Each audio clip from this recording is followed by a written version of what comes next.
This is Beverly Hills. And here come the Beverly Hillbillies.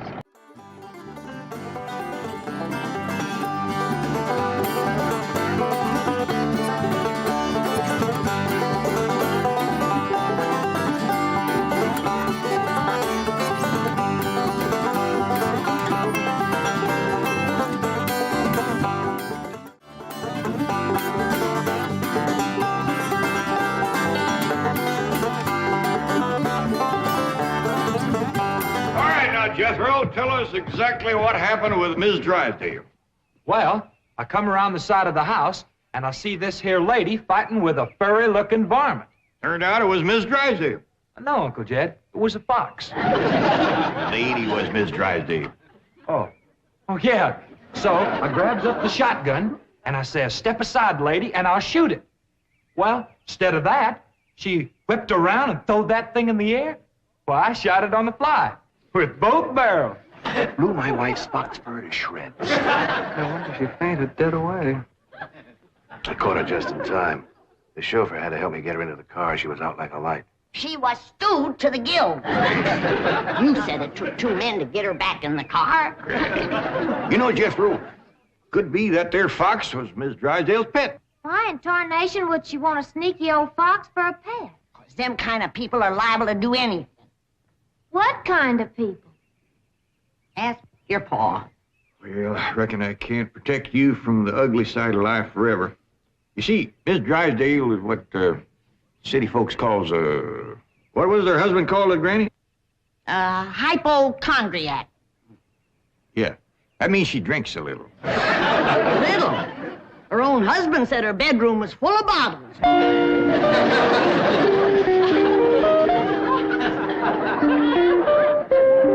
The doctor says she'll sleep for several hours. He gave her a sedative. What about Claude? Oh, she insisted that he have a sedative, too. Poor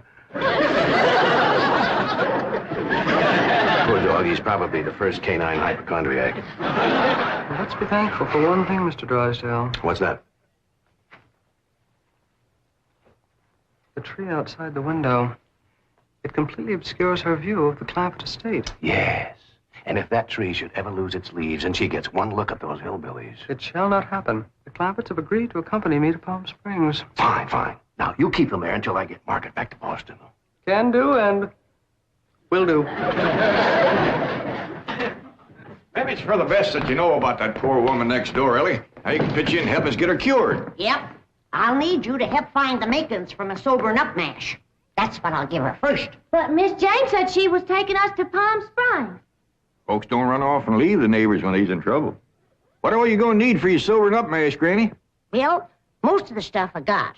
But it takes pecan root, wretchweed, sourdough, skunk oil, chimney soot, spider webs, horse mint, snake wort, pepper leaves, chicken gizzards, stump water, coal oil, slippery elm ooze, and turpentine, and a few more things that's secret. Oh, and the biggest toad you can find. Granny, you use a live toad? That's just for testing. I give it a swaller to see how far it jumps. Last time Granny used a sobering up mash, set a new record. Clean over the top of Alverny Bradshaw's clothesline. That's tall jumping for a toad. Oh, this wasn't no toad.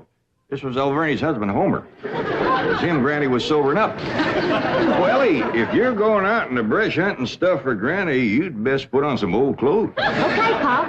Well, let's get it going.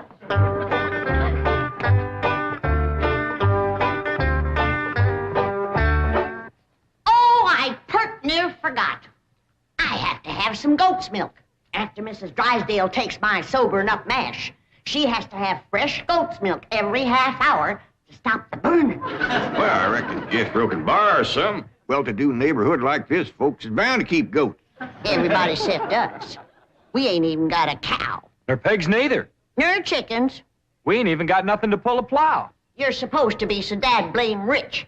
I'll bet we're the only family in Beverly Hills that ain't got a mule. I reckon it is high time I was stocking this place. Even Mr. Drysdale's been after me to buy some cattle. Well, good for him. Yeah, just the other day he says to me, Mr. Clampett, you got $25 million in cash. You ought to put some of that money into stock. Well,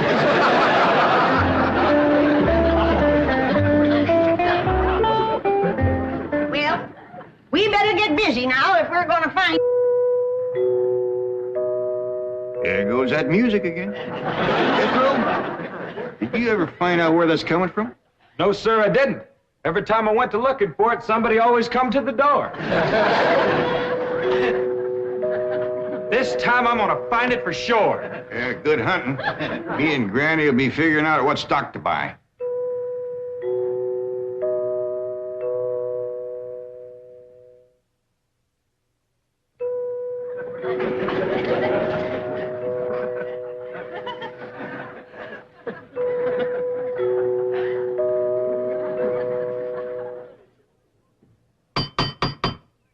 Doggone it, never failed.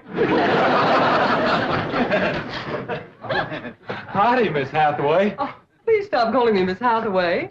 Now, if I can call you by your first name, Jethro, surely you can do the same for me. But, Please? well, howdy, Miss Jethro. How about calling me Jane? I like that better. Well, are we all set to leave for Palm Springs? No, ma'am. Uncle Jed and me's going to town and buy some stock. Stock? Yes, ma'am. Mr. Drysdale, he told Uncle Jed he had ought to put some of his money into stock. He dictated a memo on that. But you needn't waste time driving into town. You can order your stock by telephone. Now, here are Mr. Drysdale's recommendations. He doesn't want your Uncle Jed to get a bum steer. Oh, Uncle Jed, he wouldn't buy no bum steer. They should be cautious in a bull market. You gotta be careful with cows, too.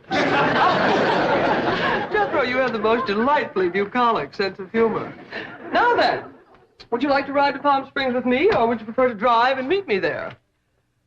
Jethro? Oh, yes, ma'am. Would you like to drive your own car? Oh, yes, ma'am. I like to drive. Very well.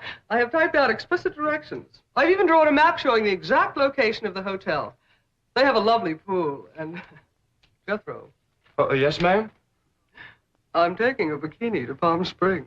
Is that faster than a train?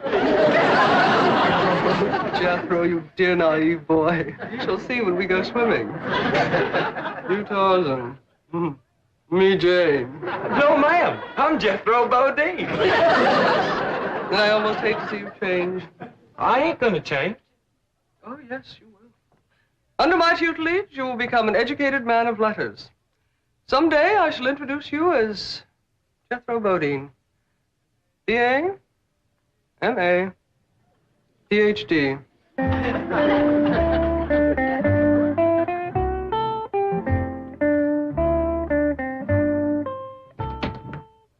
Awful smart woman, but that ain't the way you spell Bodine. All I know is this is the kind of stock Mr. Drysdale thinks is good. What does that say? IBM. What's that spell? IBM. What's an IBM? I don't know. Next it's got, Us's. Us's? Well, that's what's wrote there. USS. That makes sense. Maybe it ain't Mr. Drysdale's fault. Just between you and me, that Miss Hathaway can't spell for sour grape. I don't need this list nohow.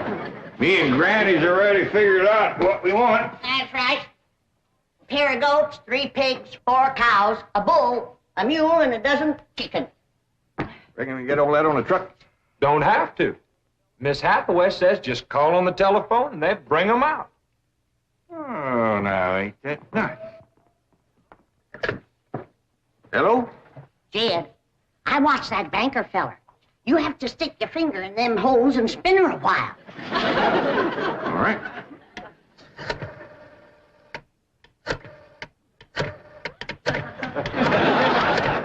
Reckon that ought to do it. Operator. Oh, howdy, ma'am. This here is Jed Clampett.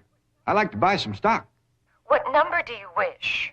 Number? Oh, a couple of goats, 3 pigs, 4 cows, a bull, a mule, and a dozen chickens. I'll give you information. Well, thank you, ma'am. I appreciate all the information you can give me. It's the first time I ever bought stock on the telephone. Perhaps Perhaps I'd better connect you with the supervisor.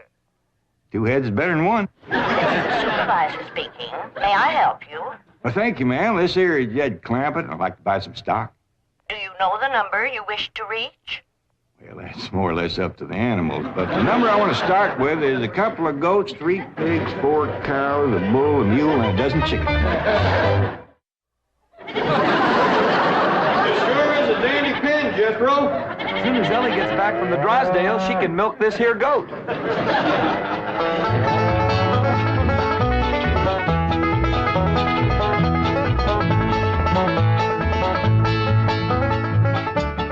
Mr. Drysdale sure has got a nice house, ain't he, Granny? Yep. Nice house, nice car, nice job. But the evil of drink has sure laid a heavy hand on his heart. Never forget, Ellie, drinking is a curse. But you take a drink now and then, Granny. Never more than a thimbleful.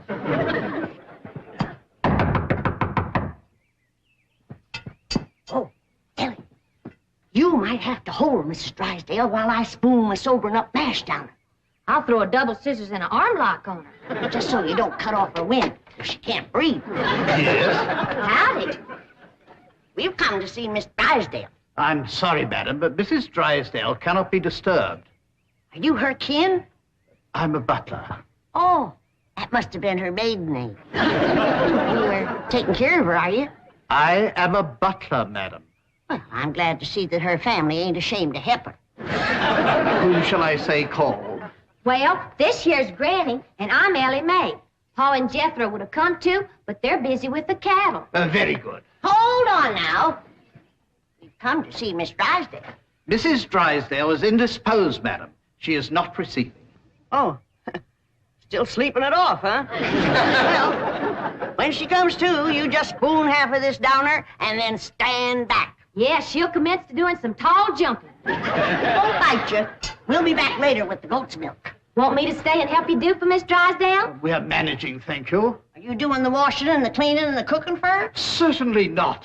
Oh, just letting it pile up on her, huh? Madam, I am a butler. Oh. Want me to haul him out of there, Ranny, and wrestle him down? Kin folks have certain rights. Family comes first. He sure is proud of that family name, ain't he? Yeah. To hear him talk, the butlers don't get wet when it rains. Did you say something, dear? Well, speak up, dear. Can I get you something? Come in. I beg your pardon, sir. The butler said some people from a ranch brought this for Madame. From a ranch? Well, he said they mentioned cattle. They call themselves Granny and Ellie Mae. The Clampetts. They haven't gone to Palm Springs. Boy, Jethro, get him in through that gate. That's the way. Suey, pig, pig, Ah! Get in there. get in there, pig, come on. Pig. That's the way. Suey. No, surely not. Marie, tell me I'm hearing things. You're hearing things, sir. Cows, chickens, pigs, goats. No.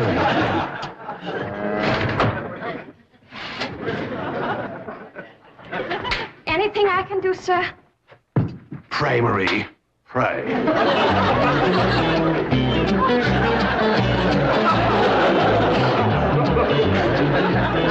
Hold your horses, I'm a-coming. Oh, howdy, Mr. Drysdale. Did your wife take Ellie, Where's your father? He's tending the cattle. he brought cattle into this beautiful estate? No, he called on the telephone, and some men brought him in a truck. Yes, sir. I'm just fixing to go milk the goat. Come on out to stock pen. Stock pen.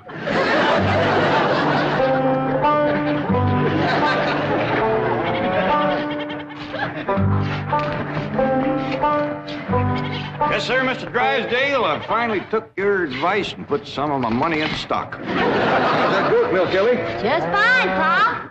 He sure is a dandy pen, Mr. Drysdale. Yeah, good stout fence around outside. Of course, that one across the middle ain't so much. Bulls already jumped it twice, and it ain't even mating season.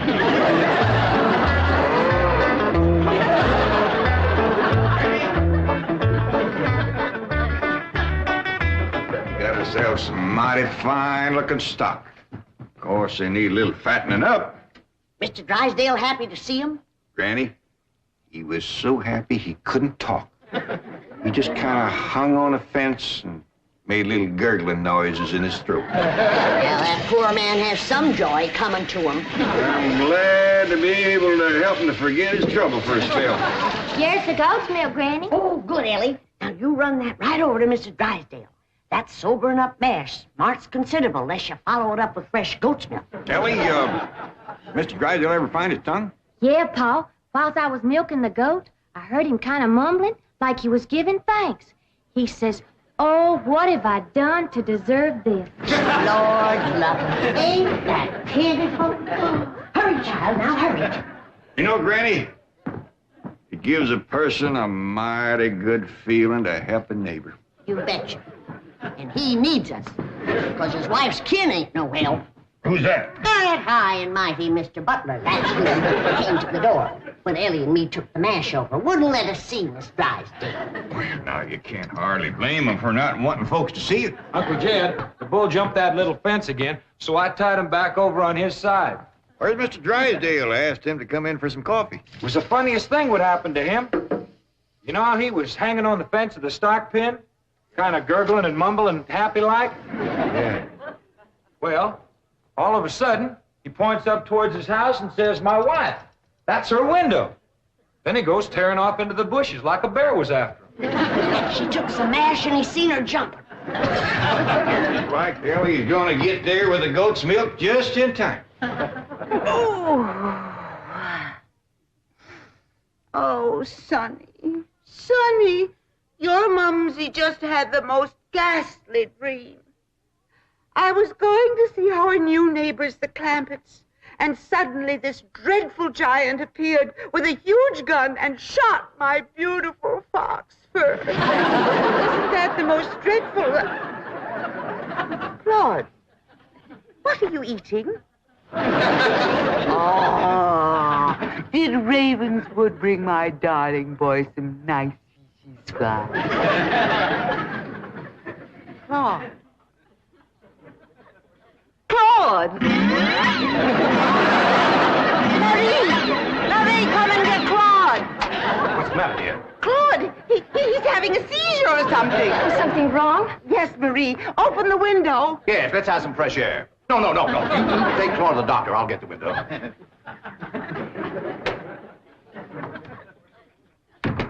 Well, darling, how do you feel? Dreadful. My nerves are shattered.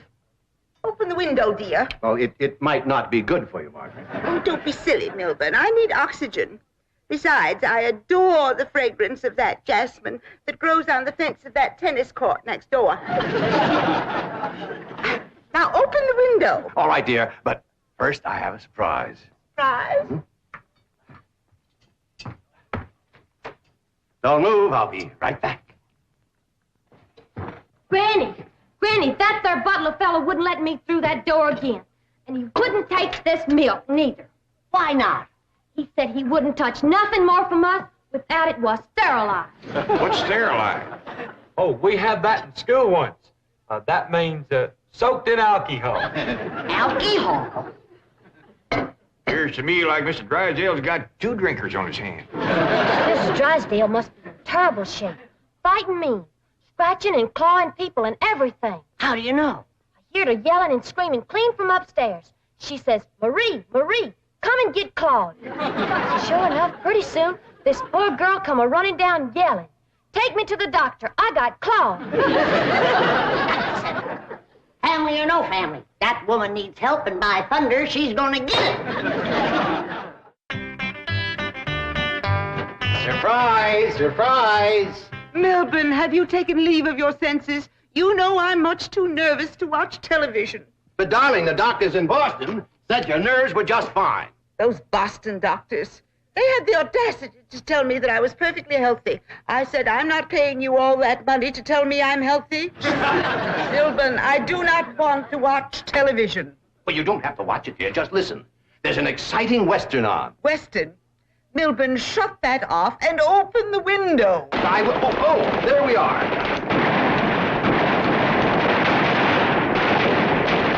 Melvin. Are you going to open the window, or am I? I am, dear.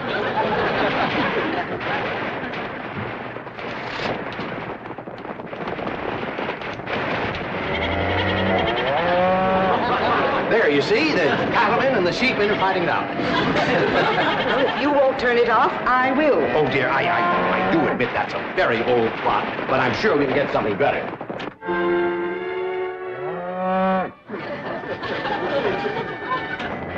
That medical program, go back to that. Well, don't you think that's a bit depressing? I want the medical program. All right.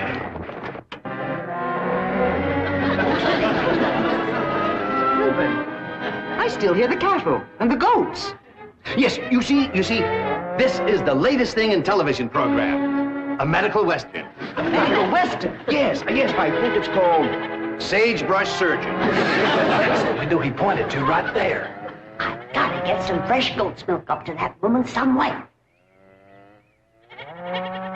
I could shinny up the tree and climb right in that window. Jethro, it ain't fitting for a man to be in a woman's bedroom. How about me? No, Ellie. You're too young to handle somebody wrestling in the grip of old John Barleycorn. I gotta get up there and have a goat handy to milk ever so often. I think I got it figured out, Granny. What? I'll get a rope, throw it over that limb, hoist you up to the window. Jethro, you get that Mr. Butler away from the front door. And then, Ellie, you take the nanny goat, lead it upstairs to her room for Granny. All right, Paul. But that little goat ain't gonna do nothing unless it's got that little chicken sitting on his back. That's all right. Raw egg ain't gonna do Mrs. Drysdale a bit of harm.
Margaret, what are you doing? Packing.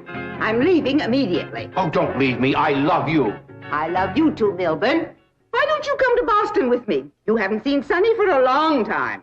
I don't understand. Why have you suddenly decided to go back to Boston? To see those doctors. Let them dare to tell me now I don't have a nervous condition. I'm even having hallucinations. It's wonderful. Hallucination? I just saw a witch fly by that window, and there's a goat in the bathtub with a chicken riding on its back. Oh, you couldn't see them, dear.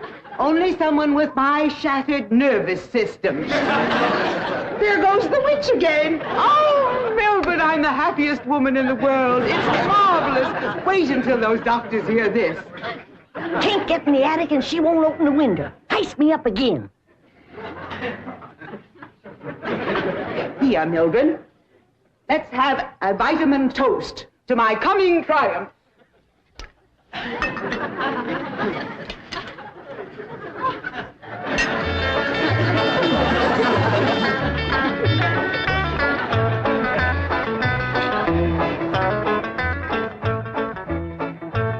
It's too late, Jed. What do you mean, Granny? We didn't get to her in time.